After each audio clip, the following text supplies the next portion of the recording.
अस्सलाम वालेकुम व्यूअर्स, कैसे हैं आप लोग?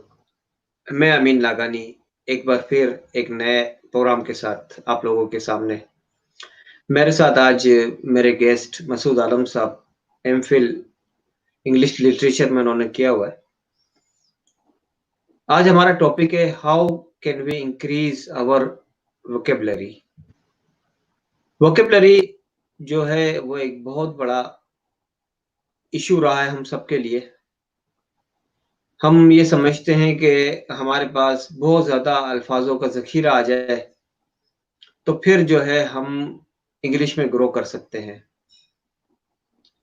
हालाँकि जो इनिशियल स्टेज पे वोकैब्युलरी अगर आपके पास कम भी है, तो भी इतनी मायने नहीं रखती, लेकिन आपको बोलना है, अपनी बातें करनी है और धीरे-धीरे जैसे आप बातें करेंगे, आप पढ़ेंगे, आप सुनेंगे, तो आपकी वोकैब्युलरी बढ़ती जाएगी।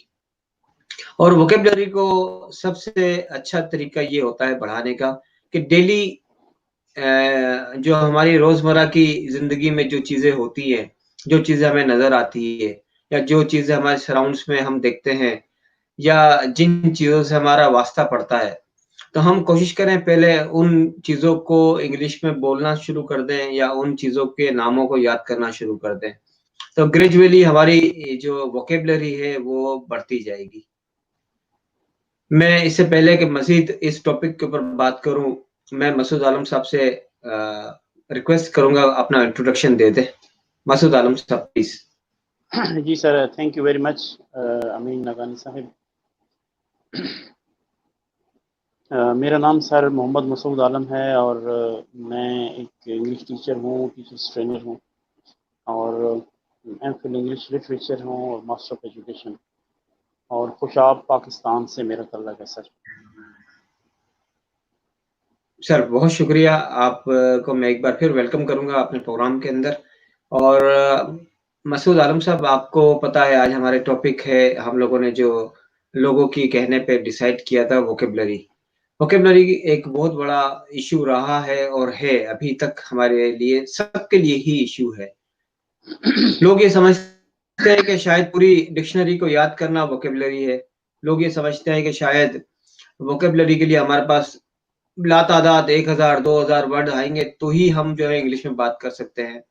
तो ये जो मिथ है हमारे ज़हनों में जो ये इस तरह की बातें पनप रही है, तो इसके बारे में थोड़ा-सा आप बताइएगा कि वोकैब्युलरी जो है कितनी ज़रूरी है?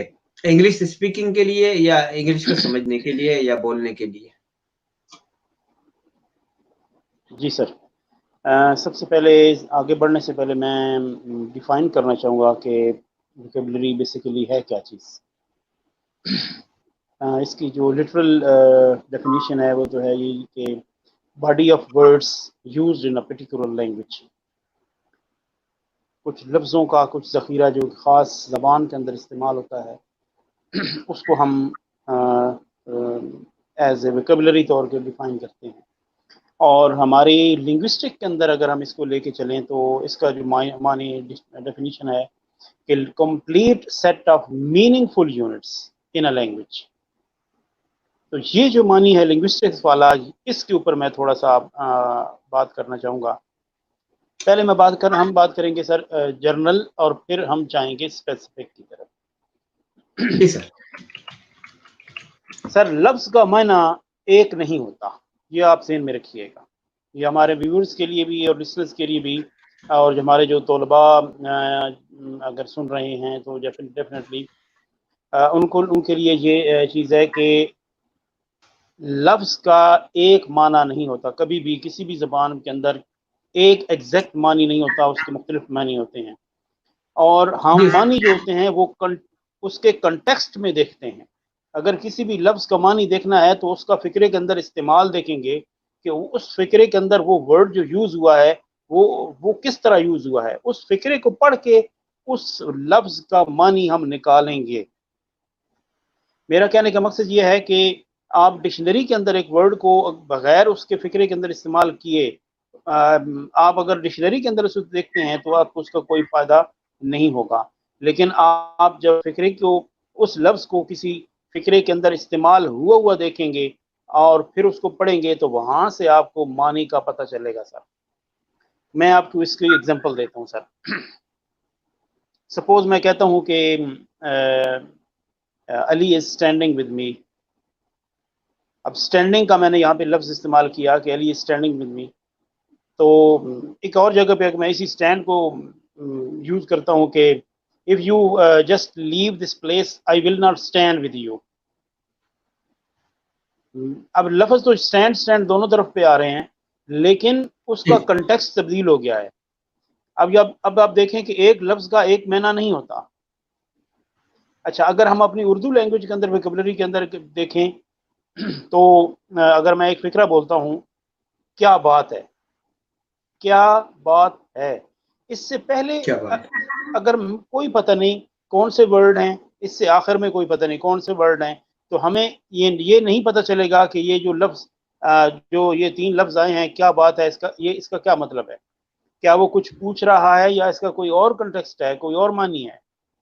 अच्छा, अब मैं कहता हूं कि मैंने असलम से पूछा कि क्या बात है। अब यहां से समझ आएगी जस्ट आस्किंग समथिंग। अब इसी को मैं सही। ले लेता हूं, क्या बात है आप, क्या बात है आपने तो आज मेला ही लूट लिया।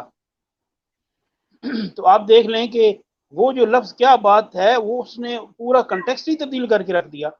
यानी दूसरे सॉरी, दूसरी जगह पे वहां पे वो तारीफ कर रहे थे कि आप, क्या बात है जी, आपने तो आज बहुत बड़ी बात कर दी, मेला लूट लिया। तो जी बिल्कुल। मेरा कहने का मकसद ये है सर कि मानी को तलाश करना है तो लफ्जों के अंदर इस्तेमाल उसको तलाश करना है। कि अगर हम इस मानी को देखना, इसको मानी को एक डायमंड से ले लेना कि the word is just like a diamond, और if you want to see the beauty of diamond, तो उसकी ब्यूटी को आप जब उसको ताज के अंदर जड़ा हुआ देखेंगे तो आप उसकी खूबसूरती को सही तौर पे भांप सकेंगे। तो ये लफ्ज जो होते हैं ये बेसिकली जब किसी फिक्रे के अंदर, इस पैरे के अंदर यूज होते हैं तो वो वहां पे मानी दे रहे होते हैं या देते हैं। तो एक एक अजीब सा कंसेप्ट हमारे यहाँ भी है कि हमारे तलबा के अंदर, हमारे लोगों के अंदर, कि कई लोग डिक्शनरी को ज्यादा फॉलो करते हैं कि मैंने क्योंकि वोकेबलरी बढ़ानी है तो मैं ना वो डिक्शनरी को फॉलो करूंगा। तो कोई कहता है जी मैंने इतनी डिक्शनरी याद कर ली, कोई कहता है मैंने इतनी डिक्शनरी याद कर ली। तो ये इसका कोई मैं जो है ना वो साबित है रिसर्च से भी, और हमने भी यही देखा है कि डिक्शनरी हमें मानी नहीं देती, वोकैबुलरी के अंदर इजाफा नहीं करती, बल्कि वो लफ्ज जो आप किसी फिक्रे के अंदर यूज हुए देखते हैं तो फिर वहां से आप कंटेक्स्ट, उसके कंटेक्स्ट को पढ़ के आप उसका मानी देखते हैं, तो वो लफ्ज जो है वो आपके जहन में जो है ना वो अपना मानी दे के एक मेमोराइज आप उसको कर सकते हैं, याद कर सकते हैं। तो ये बात आपसे करने की थी कि आपने जो अपने इंट्रो के अंदर दिया कि लोग जो है ना टेंशन में होते हैं। तो बेसिकली जो ये मेरा कहने का मकसद ये है कि जो लफ्ज़ों का मानी को देखना है या वोकैबुलरी को अगर आपने बढ़ाना है तो आपने डिक्शनरी को फॉलो बहुत कम करना है।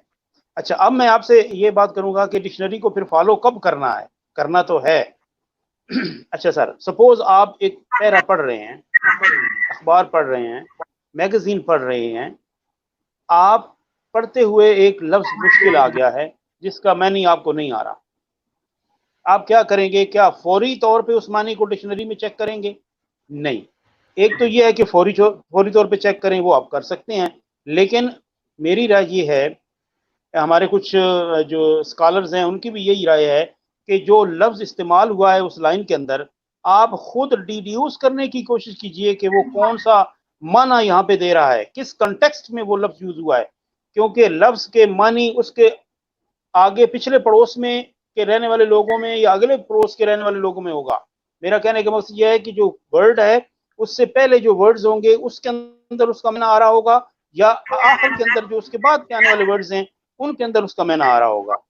तो आप गेस कीजिए, इमेजिन कीजिए, खुद से पहले डिक्शनरी फॉलो करने से पहले आप खुद से देखिए कि यार ये वर्ड यहाँ पे यूज हुआ है, इसका कोई अंदाजा लगाइए, आप गेस कीजिए कि इसका क्या मानी हो सकता है। अच्छा, आपने अंदाजा लगाया कि पिछली लाइनों को पढ़ के आपने उसका एक मैना डिड्यूस कर लिया कि हाँ जी इसका ये मानी हो सकता है।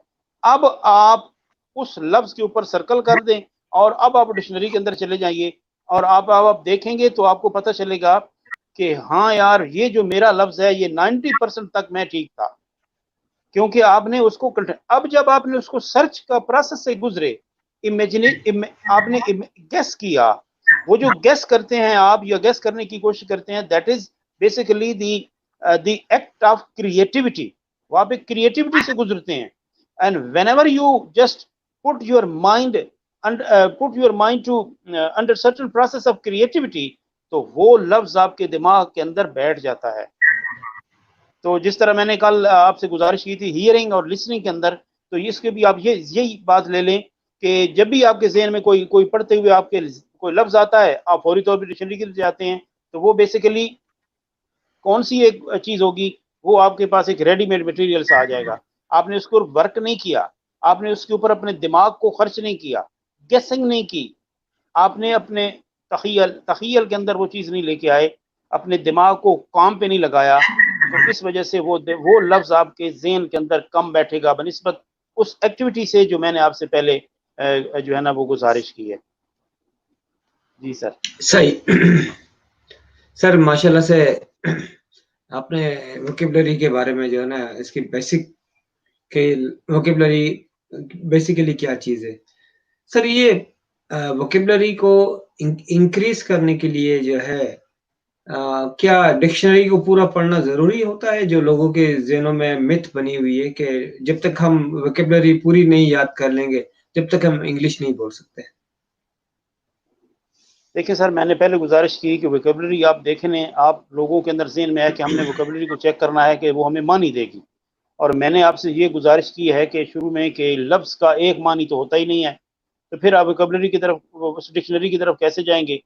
ये मीन के आप डिक्शनरी की तरफ आप आखिर में जाएंगे, पहले आपकी अपनी एक क्रिएटिविटी होगी। जी, जी।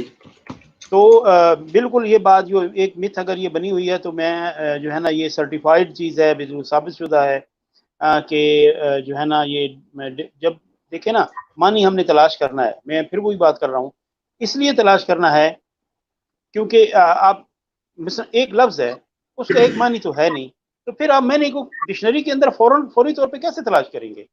आप उसके उस लाइन के अंदर, उस पैरे के अंदर वो जहाँ पे यूज़ हुआ है, उस कॉन्टेक्स्ट में उसका मानी देखेंगे, और अगर वो वहाँ पे आपको एक वर्ड का मीनिंग दे रहे डिक्शनरी, वो 2-3 मीनिंग्स देते हैं डिक्शनरी वाले, तो वहाँ से आपको पता चलेगा हाँ, इस पैरे के अंदर इसका ये मानी एडजस्ट हो रहा है। तो मेरा सही। यही जो अपने सुनने वालों और व्यूअर्स के लिए यही एक मशवरा है कि डिक्शनरी को उस वक्त फॉलो करें जब आप किसी लफ्ज़ को उस पैरे के अंदर पढ़ता हुआ देखें, और आपको वहाँ से वो उसके अंदर एक स्ट्रेंजनेस फील हो, और आप एक गेसिंग भी किया है, और आप उस गेसिंग को लेके आगे चलें और डिक्शनरी को फॉलो करें, तो आपको बहुत ज़्यादा फ़ायदा होगा। सही।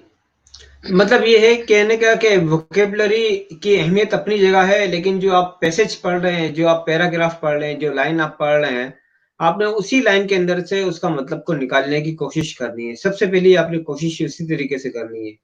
उसमें जी आपने पहला वर्ड और जो उसके बाद का वर्ड है, उन दोनों को मिला के जब बीच के वर्ड का मीनिंग निकालेंगे, तो आपको मीनिंग समझ में आ जाएगी कि वो ये पर्टिकुलर इस वर्ड का इस लाइन के अंदर क्या मीनिंग बनता है। बहुत अच्छी तरीके से आपने इसके बताया कि वोकैब्युलरी या कोई अगर डिफिकल्ट वर्ड है तो उसके हम मीनिंग को किस तरह से तलाश कर सकते हैं।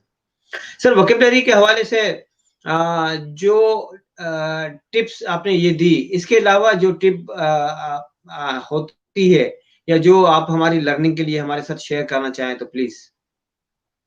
जी सर, मैंने अभी वोकेबलरी को जो डिफ़ाइन किया, पहले तो डिफ़ाइन किया और फिर मैंने आपकी वो जो डिक्शनरी की जो मिथ है, उसके ऊपर बात की। अभी मैंने जो है ना वो एक जो स्पेसिफिक चीज़ है, यानी कि how can we increase our vocabulary, उसको मैंने भी टच नहीं किया। वो अभी अब मैं उसको देखता हूँ, आपके सामने रखते हैं कि किस तरीके से, कौन सी प्रैक्टिस से हम अपनी वोकेबलरी को बढ़ा सकते हैं। एक रिलेट कीजिएगा वही एक्टिविटी जो वर्ड मीनिंग को तलाश करने की है, कि कैसे तलाश करना है और कब तलाश करना है, डिक्शनरी को कब फॉलो करना है, ये सबसे बड़ी बात है।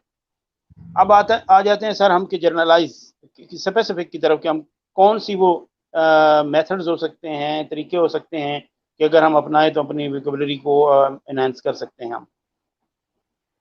आप एवरीडे जो लाइफ है ना सर, एवरीडे लाइफ के अंदर जो हमारे पास इलेक्ट्रॉनिक मीडिया भी है, हमारे पास प्रिंट मीडिया भी है। प्रिंट मीडिया के अंदर डेफिनेटली हमारे पास न्यूज़पेपर्स हैं और हम उसको अपने इंटरनेट के ऊपर भी देख सकते हैं, पढ़ सकते हैं। मैगजीन्स हैं जो वीकली भी होते हैं, मंथली भी होते हैं, ईयरली भी होते हैं। डिफरेंट आर्टिकल्स होते हैं, डिफरेंट टॉपिक्स के ऊपर मुख्तलिफ किस्म का कंटेंट होता है। तो अगर इसका ताल्लुक बेसिकली शौक से है, विल से है। जितना ज़्यादा आपकी एक्सटेंसिव रीडिंग होगी, डेफिनेटली वो आपकी जो वोकेबलरी है या आपका ज़ख़ीरा है वो बढ़ेगा।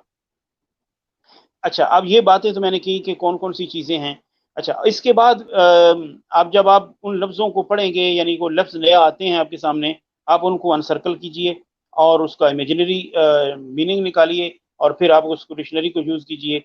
और दूसरी बात, जब आप उस मीनिंग को ले लेते हैं, कंटेक्चुअल मीनिंग ले लेते हैं, तो आपने उसको किसी ख़ास अपने दिमाग के किसी ख़ास कोने में सेव नहीं कर देना कि जी ये सेव हो गई है और मैं 2 महीने के लिए सेव कर दिया, ये वर्ड 3 महीने के लिए सेव नहीं, उसको वर्किंग वोकेबलरी के अंदर शामिल करना है।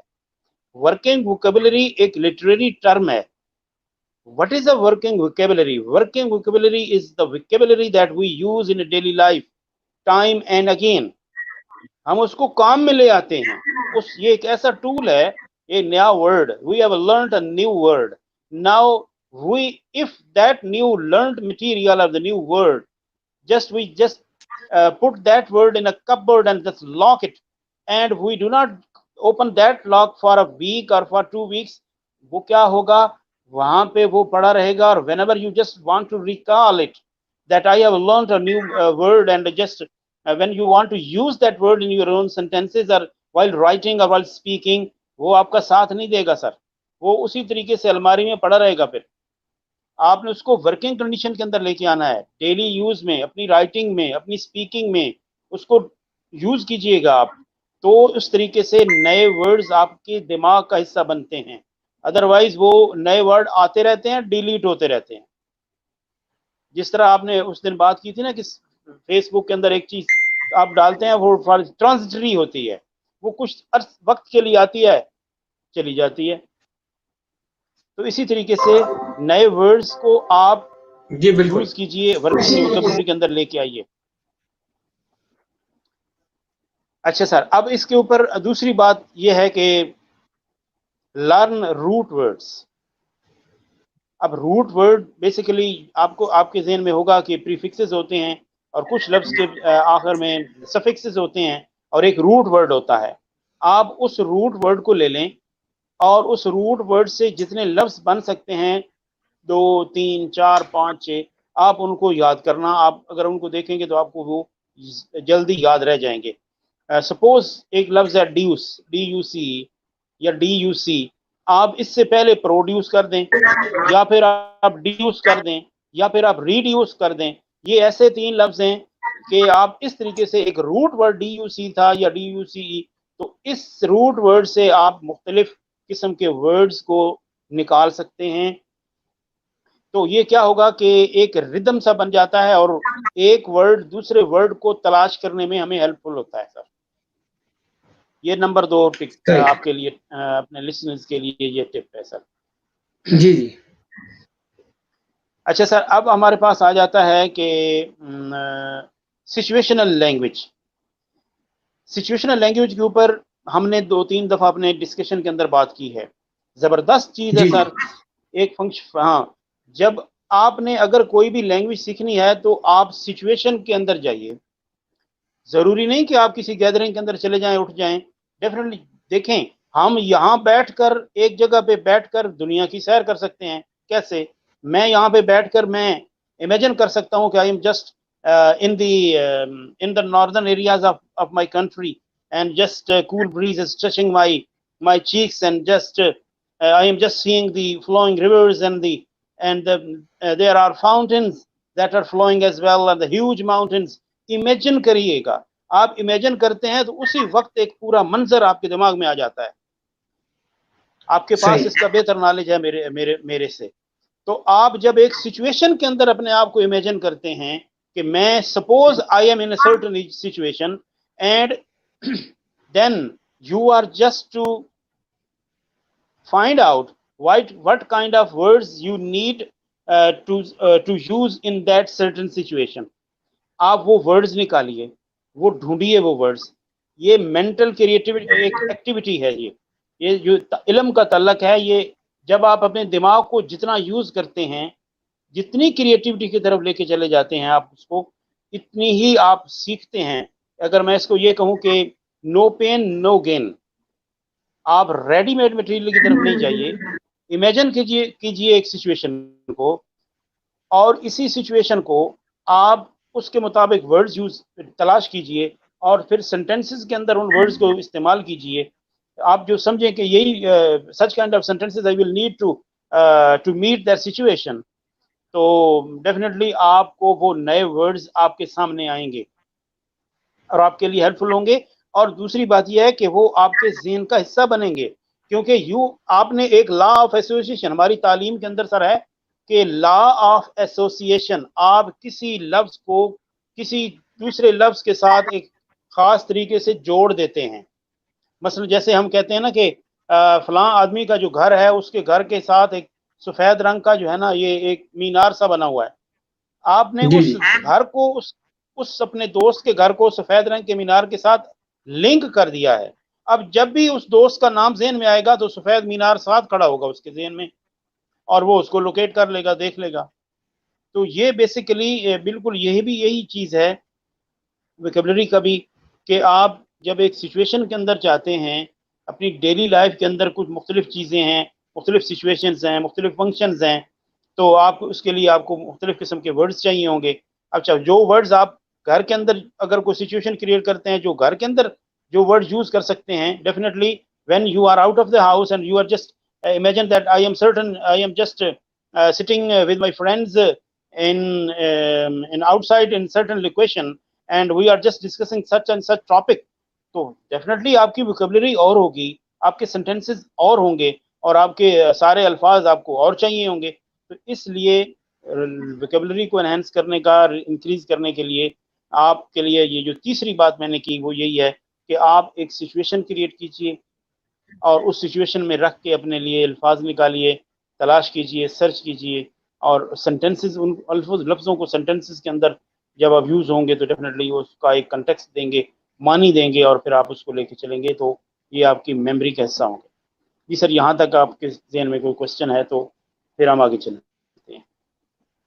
जी सर बहुत शुक्रिया, आपने ये जो है इस चीज़ पे ज़्यादा एम्फेसाइज करवाया कि सिचुएशनल जो हम डिस्कवर करते हैं चीज़ों को, और जिस तरीके से हम उसको एक इमेजिन करेंगे कोई भी चीज़ को अपने माइंड के अंदर, उसी के हिसाब से हम पर्टिकुलर हम वर्ड्स निकालेंगे और उस पे बात करेंगे, तो वो ज़्यादा बेनिफिशियल होगा हमारे लिए। हम एक तो उस सिचुएशन के अंदर अपने आप को ढाल भी सकते हैं, क्योंकि हमारी पावर ऑफ इमेजिनेशन बहुत स्ट्रॉन्ग होती है। उसमें ये हमारा सबकॉन्शियस लेवल जो है, सबकॉन्शियस माइंड जो है वो वर्क करना शुरू कर देता है। और एक बात हमारे सबकॉन्शियस माइंड के अंदर जब बैठ जाती है, तो वो ज़िंदगी भर के लिए जो है ना हमारा साथ देती है, और हमारी जो वोकैब्युलरी का जो इश्यू है वो धीरे-धीरे वो सॉल्व हो जाएगा। क्योंकि हम उसको इमेजिन कर रहे हैं, और इमेजिनेशन वो ताकत है जो बहुत कम लोगों को जो है ना, अगर वो लोग इस्तेमाल करते हैं तो हासिल हो सकती है, अदरवाइज़ वो हासिल नहीं हो सकती। आपने बहुत ज़बरदस्त इसको दोनों को मतलब पावर ऑफ इमेजिनेशन और पावर ऑफ वोकैब्युलरी और सिचुएशन के हिसाब से किस तरीके से डालना है, इसको बड़ा अच्छा ब्रीफ करके बताया। सर आपका बहुत शुक्रिया, आपने ये बड़ी अच्छी टेक्निक बताई। सर इसके अलावा कोई और टेक्निक जो हमारे व्यूअर्स के लिए काम आए, जी जी, सिंपल वे में हम उनको बता बिल्कुल सकें? बिल्कुल बिल्कुल सर। एक है सर प्रैक्टिकल वोकैबुलरी, जिस इसका तल्लक भी बिल्कुल इसी सिचुएशनल लैंग्वेज से ही है। प्रैक्टिकल वोकैबुलरी क्या चीज़ है? सपोज इस जी, वक्त जी। आप घर में बैठे हैं और आपने फिर जाहिर है अपने ऑफिस में जाना है काम के लिए। जी, ये जी। प्रैक्टिकल वोकैबुलरी वहां पे होगी, वो यानी वोकेशनल टाइप चीज है ये, the vocabulary that is used in a certain profession, और एक खास मुकाम पे जहाँ पे आप काम करते हैं, तो और वो उसमें वहाँ पे यूज होती है, तो एक प्रैक्टिकल वोकेबलरी के तौर में यूज कर। सपोज मैं गार्डन, एक हॉबी है मेरी कि गार्डनिंग है, तो गार्डनिंग के अंदर अगर मैं वहां पे बैठा हूँ तो मुझे अगर कोई दोस्त आएगा तो हम गार्डनिंग के ऊपर डिस्कस करेंगे, तो वहां पे जो वर्ड्स यूज होंगे या वोकेबलरी यूज होगी वो हमारी उस सिचुएशन के हिसाब से वो हमारी प्रैक्टिकल वोकेबलरी होगी।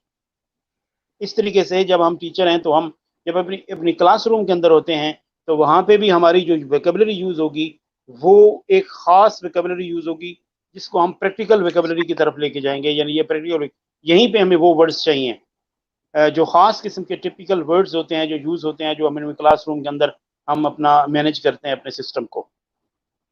तो एक जी दूसरी जी बात अब हमारे जहन में आ गई कि प्रैक्टिकल वोकेबलरी को भी अगर आप अपने जहन में रखेंगे तो भी आपके जहन में। अच्छा, अब ये देखें, मैं जितनी भी बातें कर रहा हूं मैं डायरेक्ट वर्ड को, किसी लफ्ज को डायरेक्ट उसका माना देखने के लिए नहीं कह रहा कि आप जी जी अपनी वोकेबलरी बढ़ानी है लिहाजा आप क्या करेंगे, अपनी डिक्शनरी को देख लें क्योंकि उसके अंदर तो definitely thousand and thousand words पड़े हुए हैं। शुरू कर दें जी एक से पेज से और आप चलते जाइए। इससे जी जी इंसान लफ्ज नहीं याद रहेंगे, बल्कि अगर वो इस हैबिट को अपना लेगा तो वो हो सकता है कि वो बहुत ज़्यादा कंफ्यूजन का शिकार हो जाए, उकताहट का शिकार हो जाए। और मैं आखिरी वर्ड अगर यूज़ करूं कि फिर वो बाज़ औक़ात हो सकता है वो बंदा, कई हमने देखे हैं कि वो ऐसे अजीब से ज़हनी से उनको कोई मसला भी बन जाता है कि वो जब एक बहुत से वर्ड्स आप उनको याद करने की कोशिश करते हैं विदाउट एनी कंटेक्चुअल मीनिंग्स, उनको आप आउट ऑफ द कंटेक्स्ट देख रहे हैं और उनको याद कर रहे हैं, तो डेफिनेटली फिर आपको प्रॉब्लम क्रिएट करेंगे। तो मेरा तो यही सर है कि आप सिचुएशनल लैंग्वेज की तरफ जाइए, प्रैक्टिकल वोकेबलरी की तरफ जाइए, इमेजिन कीजिए, और जो वर्ड आप अखबारात, रसाइल और आर्टिकल्स के अंदर पढ़ते हैं वो अगर मुश्किल लफ्ज आता है आप इमेजिन कीजिए, उसका कंटेक्स्ट के अंदर आगे पीछे उसके लफ्जों के अंदर उसके पैरे के अंदर लफ्ज मैना देखने की कोशिश कीजिए उसका, और खुद अपने जेहन में उसका मैना बना लीजिए, एक गेसिंग कर लीजिए और फिर डिक्शनरी की तरफ जाइए। तो ये यहाँ तक मैंने 4-5 चीज़ें आपके सामने रखी हैं। तो इंशाल्लाह फिर और भी कुछ 2-3 हैं तो डिस्कस करते हैं हमारे पास। जैसे अगर आप कोई भी मजीद क्वेश्चन है इसके बारे में तो काइंडली जी बिल्कुल आप क्या पूछ सकते हैं जी।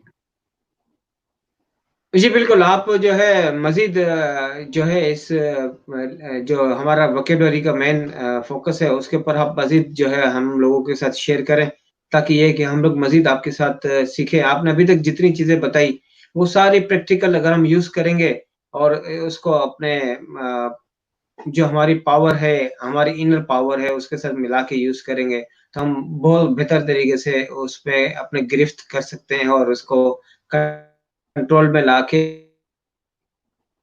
हम अपने ऊपर जो एक मिथ बनी हुई है, मिथ को हम खत्म कर सकते हैं। सर प्लीज़ आप कंटिन्यू कीजिएगा। जी सर, अगला पॉइंट हमारे पास है कि जिस तरह मैंने आपके सामने जिक्र किया था कि भाई राइटिंग के हवाले से कि keep a journal with you, यानी आप एक डायरी बना दीजिए कि और आप सुबह से जो कुछ आपने किया रात को सोने से पहले आप डायरी लिख दीजिए, क्योंकि आप you have just when you got up in your house you have done certain kind of activities and then you left your house for a professional task or to do some business, and you just stayed outside of your house 7 to 8 hours and then you came in, and then you did certain kind of tasks in your home, and now the time has come to sleep. Now before sleeping, now create the habit of writing whatever you have experienced throughout the day. इसमें आपकी practical vocabulary भी आ जाएगी और आपने जो जो words, क्योंकि you have face certain situations inside the house and outside the house, and you know that what kind of sentences or what kind of words you have to use in certain situations. तो आप उनको अपने लफ्जों अपने अपने अपनी उस diary के अंदर, जर्नल के अंदर जब आप लिखेंगे तो जो वर्ड्स जिन्होंने आपको पिंच किया था, suppose I am a native. Suppose I am a native English speaker, and you are just a speaker of a second language. तो अगर if I use a strange word before you, and you just listens those words, and you do not know the meaning of that word, and you just put that word in your mind, and now before you have come into your house and now you have got a chance to write that word. अब जब वो लफ्ज उस वक्त आप वो लफ्ज लिखेंगे तो डेफिनेटली आप देखेंगे कि यार ये बंदा क्या बात कर रहा था, उसने ये लफ्ज यूज किया, बड़ा मोटा सा लफ्ज था, मुझे तो समझ नहीं आई। फिर आप उसको गौर करेंगे, नहीं समझ आई, अब आप डिक्शनरी की तरफ जाएंगे। क्यों जाएंगे? क्योंकि आपने सुने हुए हैं उसके आगे भी लफ्ज, पीछे भी लफ्ज, दरमियान में वो लफ्ज यूज हुआ है जिसने आपको पेंच किया है। अब आपने डिक्शनरी की तरफ जाएंगे तो ये, और इसको फिर आप वो अपनी डायरी के अंदर लिख भी रहे हैं, अपने जर्नल के अंदर लिख भी रहे हैं, तो that thing, that activity will boost your vocabulary, और वो आपकी वर्किंग वोकैबुलरी का हिस्सा बन जाएगा वो लफ्ज। And whenever you get a chance or you just find yourself in a same kind of situation, you will just use that strange words that have now become your own word. अब आप उस लफ्ज को use करेंगे तो you will feel at home, and और उसको working vocabulary के अंदर लेके आ जाएंगे तो आपके लिए वो आसान हो जाएगा। दिस इज नंबर नेक्स्ट मैंने आपसे जिक्र किया। अब मैं, क्योंकि हमारा टाइम भी रनिंग हो रहा है, शॉर्ट हो रहा है, तो इसके अंदर हमारे पास जो नेक्स्ट टॉपिक है वो है आइडेंटिफाई एम्प्टी वर्ड्स। मसलन मैं कुछ एक आपके सामने एक पैरा रखता हूं और मैं सर आपको कहता हूं कि जो है ना सर, इसमें से आप देखिए कि कौन से गैर ज़रूरी फिक्रात हैं जिनके बगैर भी उस पैरे का थीम बिल्कुल कायम रहता है। तो आप जो वर्ड्स वहां से जो वर्ड्स निकाल देंगे, जो सेंटेंसेस निकाल देंगे, उनको हम कहते हैं अपनी इंग्लिश की ज़बान में एम्प्टी वर्ड्स, एम्प्टी सेंटेंसेस। ये फालतू थे, आपने उनको निकाल दिया, तो ये हुआ क्या है? इससे क्या फायदा होगा? लफ्जों को निकालने से क्या फायदा होगा? हमने तो लफ्जों को बढ़ाना है, और मैं आपको कह रहा हूं कि लफ्जों को निकाल दें। सर ये एक मेंटल एक्टिविटी है, the activity that requires a creation, a creativity, जो आपके दिमाग को कंपेल कर रही है कि आप सोचो। सोचेंगे तो वो लफ्जों को निकालेंगे ना, और निकालते निकालते भी वो लफ्ज आपके ज़हन से निकलेंगे नहीं, क्योंकि आपने बड़े समझ से उनको निकाला है। वो याद रहेंगे आपको। जिनको आपने रिटेन किया है पैरे के अंदर, वो भी आपकी यादाश्त का हिस्सा होंगे, और जिनको आपने सॉर्ट आउट करके साइड पे किया है वो भी आपका, क्योंकि आपने उसके ऊपर वर्क किया है। और एक चीज, दूसरी चीज ये है कि छोटे चीजों को, छोटे टॉपिक्स को एक्सपेंड करने की कोशिश कीजिए, और एक्सपेंडेड टॉपिक्स को, एक्सपेंडेड पैराग्राफ्स को कंसाइज या प्रिसाइज करने की कोशिश कीजिए। यानी कॉन्ट्रैक्शन एंड एक्सपेंशन, ये बाकायदा इंग्लिश के अंदर एक चीज है। आप, ये एक आखिरी कैटेगरी होती है जब आप एक माहिर हो जाते हैं, एक्सपर्ट हो जाते हैं कि हाँ अब मेरे पास एक पावर है, मुझे पता है कि कौन सा लफ्ज यहाँ पे जो है वो एम्प्टी वर्ड है और कौन सा यहाँ पे की वर्ड है। तो आप उनको वहाँ पे उसको, ये एक्टिविटी भी आपको जो है ना वो वोकैबुलरी को एनहांस करने की कोशिश करेगी। नंबर नेक्स्ट है sir, diversity of the topic. आप एक ही टॉपिक को ना पढ़िए। अगर आप, if you are avid reader, बहुत ज्यादा पढ़ने के शौकीन है आप, एविड रीडर, तो क्या होगा, आप एक ही इंटरेस्ट की तरफ ना जाइए, मुख्तलिफ टॉपिक्स को दीजिए, क्योंकि मुख्तलिफ टॉपिक्स मुख्तलिफ सिचुएशन को लेके चल रहे होते हैं, और मुख्तलिफ सिचुएशंस के अंदर मुख्तलिफ words are required to meet that situation. तो आपकी वोकैबुलरी वहां से एनहांस होगी। मेरा कहने का मकसद ये है कि मुख्तलिफ जायके की, जैसे अगर हम एक दिन, हफ्ते के 7 दिन एक सब्जी या एक अपनी डाइट नहीं खा सकते, तो मुझे बताइए कि एक इंटरेस्ट को लेके, एक टॉपिक को लेके हम कैसे चल सकते हैं? डेफिनेटली उसके अंदर हमारी जो एक फील्ड होगी, उसके वोकैबुलरी वर्ड्स एक ही होंगे जो बार बार वहां पे यूज होंगे, तो इससे आपकी वोकैबुलरी एनहांस नहीं होगी। जी बिल्कुल, अच्छा, आपने बहुत अच्छे तरीके से, जी सर। जी, एक नेक्स्ट हमारे पास है कि हम अपने स्टूडेंट्स को भी करवाते हैं कि ये है कि एक बोर्ड गेम हम खिलवा लेते हैं कि हम कहते हैं कि जी आप इस तरह कीजिए कि जितने भी आपके ज़हन में ये एक एक्टिविटी है, एक सिचुएशन है, उस सिचुएशन के अंदर जो जो वर्ड्स आपके ज़हन में आते हैं ना, जो वहाँ पे इस्तेमाल हो सकते हैं, आप बोर्ड के ऊपर लिखना शुरू कर दें। वो कोई 5 लिखता है, कोई 10 लिखता है, कोई 20 लिखता है, तो होता क्या है। ना मुझे 10 लिखवाने से गर्ज है, ना मुझे 20 लिखवाने से गर्ज है, मुझे किससे गर्ज है। मैंने बच्चे को, अपने स्टूडेंट को क्रिएटिविटी की तरफ लगाया है। मैंने उसके दिमाग, जो कि एक स्टेगनेंट पूल बना पड़ा था, मैंने उसके अंदर स्टोन फेंका है। वहां पे मेरा काम है उस दिमाग जो कि जामिद पड़ा है उसके अंदर उसकी वेव्स क्रिएट करना, ये मेरा काम है। और जैसे ही आप अपने उस दिमाग के अंदर क्रिएटिविटी का आंसर पैदा करेंगे, वहीं से लर्निंग होगी। रेडीमेड मटेरियल से लर्निंग नहीं होती। तो ये जैसे ये आपको, आपके सामने मैं पॉइंट्स रख रहा हूं, इनके अंदर क्रिएटिविटी है। तो एक हमारे पास होती है puzzle game, do word puzzle. Word puzzle यानी क्रॉस वर्ड पजल्स होते हैं। एक अल्फाबेट होता है, दरमियान में रख देते हैं, और उस अल्फाबेट को यूज करके हम उसको कहते हैं कि इतने वर्ड्स बनाओ कि ये अल्फाबेट चाहे शुरू में इस्तेमाल हो, सेंटर में इस्तेमाल हो, लास्ट में इस्तेमाल हो, ये इस्तेमाल हो, लेकिन जितने भी वर्ड्स आप बनाओगे उनमें उनके अंदर ये अल्फाबेट होगा। तो ये एक्टिविटी भी बेसिकली माइंड मूविंग है, ब्रेन स्टॉर्मिंग है। और एक हमारे पास है कि सिनोनिम, आप एक वर्ड है उसका सिनोनिम चेक कर सकते हैं, एंटोनिम चेक कर सकते हैं। क्योंकि एंटोनिम कैसे, सपोज मैं किसी को कहता हूं कि ये सफेद चीज है, अब आपको सफेद का कैसे पता चलेगा कि ये सफेद है।